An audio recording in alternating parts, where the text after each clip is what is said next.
Becky Anderson here, and I welcome you to your Excel lessons for today with us here at FredExcel. We do believe that our videos has been of great benefit to you in your place of work. Thank you for following.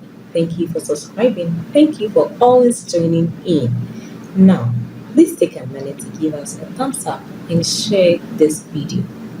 In our Excel tutorial for today, we'll be taking a look at the SumProduct function, this time around with criteria. Now let's move right into the video. In today's video, we'll be having a look at the SumProduct with a given criteria. Now, in instances where you'd have to compare between two or more ranges with a given criteria, the SumProduct function is your first resort. Now, our sample data here consists of sales executives and the sales they made in particular areas. Now, here we would want to know Robert's sales, and he would use a SumProduct function to detect that. So first you hit on your equal to sign, then SumProduct, then you select your first array, that's the sales,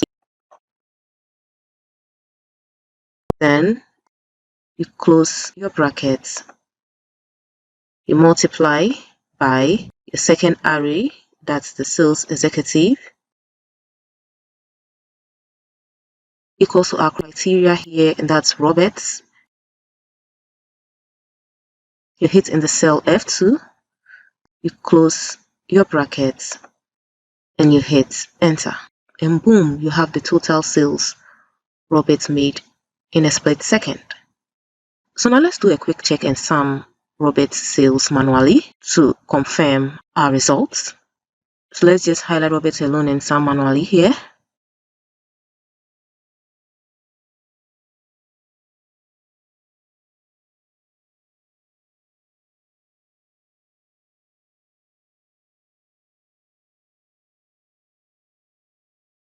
And here we have our results confirming our earlier results we got using the SumProduct function.